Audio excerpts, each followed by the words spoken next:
Today's lecture will be a continuation of what we talked about during the last lecture, which was the foundation for modernism. At this point, we are still in the early stages of modernism, but it's growing quickly, and we see an explosion of even more new movements and styles, happening all at the same time. We'll be talking about lots of these different movements today, and the goal is not to overwhelm you or confuse you, but to show you just how much art and artists were diversifying at this time. As you watch, see which works appeal to you visually or symbolically, and think about why that might be. Here are some important terms and artists to remember for this lecture. There's a bit of overlap with our last lecture, because we are picking up right where we left off. During the last lecture, I talked to you about early Cubism, largely led by Pablo Picasso. Cubism became a very popular movement among modernists, and developed and changed as it did so. Picasso and other artists took his early images in the Cubist style and moved farther away from naturalism, towards a gradual abstraction of subject matter and space. Although Picasso's Demoiselles d'Avignon inspired the Cubist style, it was the French artist Georges Braque that gave it its name. Building off of Picasso's work, Braque's paintings were later categorized as analytical cubism. This name comes from the idea presented in the compositions. Braque, Picasso, and other cubists were trying to break down the subject matter into different parts or segments and analyze them separately. In these two images, Violin and Palette and Man with Guitar, though the exact composition of the subject matter is hard to make out, we can see bits and pieces like fragments of recognizable images. Look closely and you'll see the strings of the guitar and violin, the curved shape of the neck, lines of sheet music. Look from farther away at the whole image, and you'll see the suggestion of a body on the right, sitting and holding a guitar, though the image has been fragmented. Analytical Cubism was a short-lived period of Cubism, lasting from about 1909 to 1912. While some of these pieces may seem very abstract to us, in comparison to the art we've looked at up until this period, it only moved further towards abstraction as time went on. The main difference between the analytical cubists and the synthetic cubists that followed them was that analytical cubists were focused on fragmenting one image and abstracting it, representing each fragment separately. Synthetic cubists, on the other hand, were named so because of their synthesis of different materials, colors, and textures into one semi-abstract image. The synthetic cubists aim to combine fragments of different elements and create an entirely new image from them, like a chemical synthesis. This period of Cubism lasted much longer than analytical Cubism, and saw a large variation of style. Juan Gris is another particularly well-known synthetic cubist. His bright colors and jagged compositions still have a feeling of naturalism to them due to his detailed rendering of textures.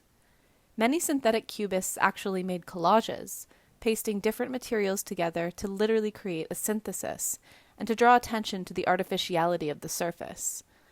Others simply painted in a style that emulated the visual effect of collage, like The Three Musicians by Picasso, which is painted to look like multicolored pieces of paper that are glued together.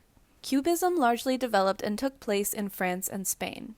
In Germany, a group of painters and architects, led by expressionist Ernst Ludwig Kirchner, formed a group called Die Brücke, or the Bridge. These artists held radical political and social beliefs and opposed the bourgeois society from which they all came, calling it overbred and decadent. They, like other expressionists and post-impressionists, saw modern industrialized society as the cause of anxiety and angst, and that it was destroying people's connection to each other and to their roots. The Die Brücke group was, for this reason, very interested in the trend of primitivism, like Picasso, turning to pre-industrial societies as a symbol of pure, simple life. Emile Nolde, a member of this group, has painted a disembodied group of masks on a sickly green background. The grotesque facsimiles of faces recall the symbolist movement, such as James Enzer's depiction of papier-mâché masks hiding the face of the crowd and giving a sense of unease and anxiety. This is reflected in Nolde's bright, clashing colors. However, Nolde, a primitivist, was also inspired by African sculpture and masks, like those that inspired Picasso to paint Demoiselles d'Avignon. Picasso, the Die Brücke group, and many other modernists found aesthetic inspiration from African art.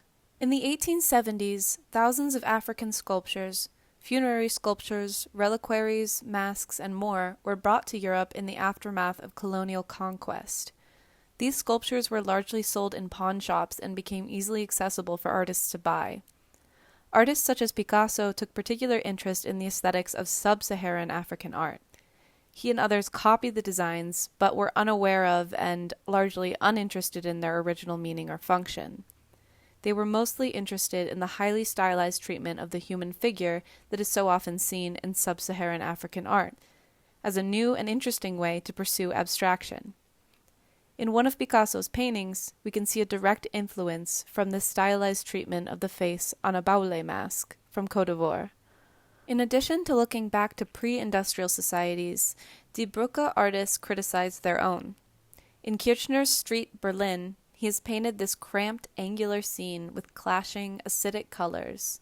It depicts two prostitutes and some bourgeois men.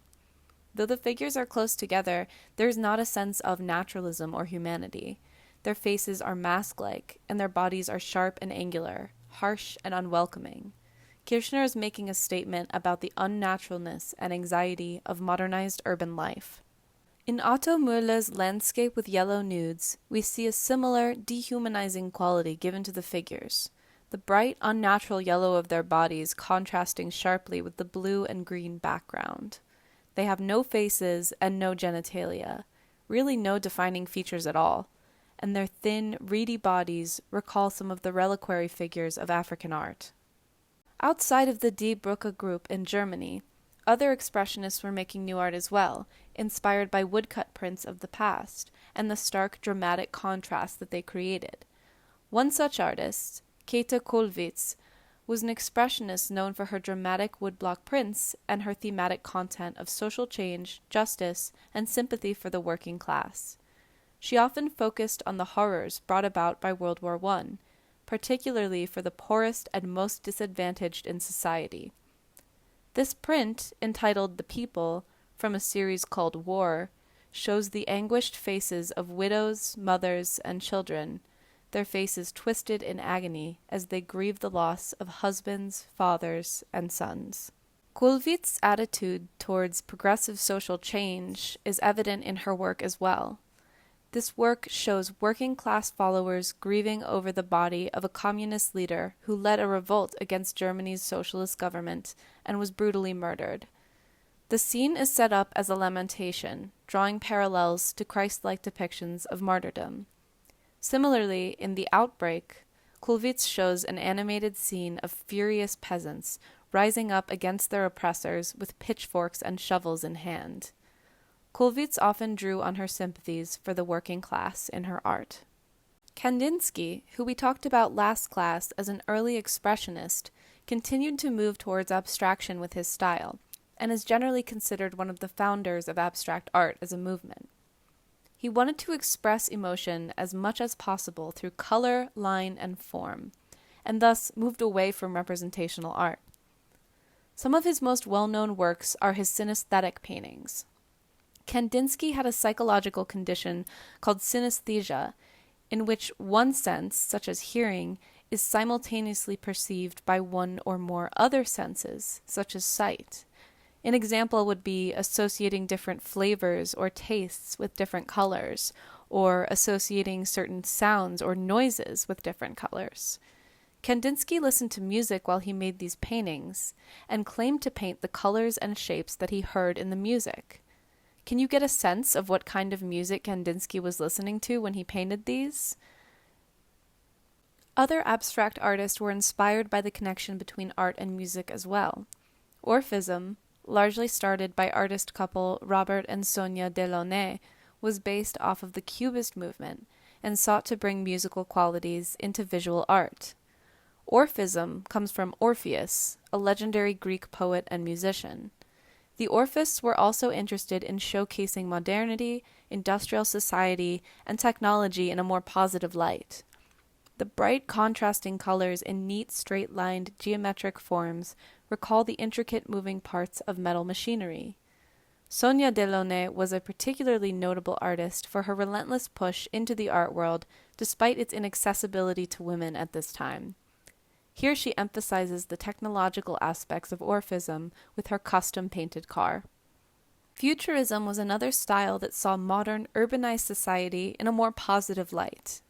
The movement emerged in Italy out of the Cubist style and emphasized speed, progression, technology, and sometimes violence. Technology frequently featured included mechanized weapons such as tanks and guns, as well as trains, cars, roads, and other metal architecture that was visually indicative of modern cities. The Futurists wanted to celebrate the fast-paced, often dangerous life of modern society, with all of its wars and conflicts, and move towards a technologically advanced future. Perhaps unsurprisingly, many Futurists were supporters of the fascist movement in Italy, a political ideology that aimed to fix the crumbling infrastructure of post-World War I Italy with an authoritarian regime that scapegoated minority groups. Futurism made its way to other parts of the world as well. Joseph Stella was an Italian-born American futurist painter, best known for his depictions of industrialist America. Here he has depicted the Brooklyn Bridge in sharp, angular lines and shapes, with cool, metallic colors that emphasize the inorganic, technological mood that futurists sought. We can also clearly see the influence of the Cubist movement. The futurist style also took hold in pre-Soviet Russia, where cities such as St. Petersburg and Moscow had embraced the avant-garde. Artists in Russia called themselves Cubo-futurists, and claimed to have developed their style independently of Italy. The Russian Cubo-futurists continued the trend towards abstraction, shown through the highly stylized forms in this depiction of the novel Electric Lamp. So, to review a little bit of what we learned today, Cubism had a huge impact on the modernist art of 20th century Europe and America. We can see its stylistic roots in nearly every movement that we looked at today. In addition, World War I greatly impacted the subject matter and styles of art in the 20th century. In the same vein, political ideology of artists became more evident in the subject matter of their art. Urbanization and industrialization of society caused strong reactions from artists, both in favor of and against. Some artists embraced the change, the constant progress, and the technological innovations, while others rallied against the violence, destruction, and alienation that it brought. And finally, we can see a general move towards abstraction. Artists of the modernist period are more interested in expressing ideas and emotions than naturalistically representing the world.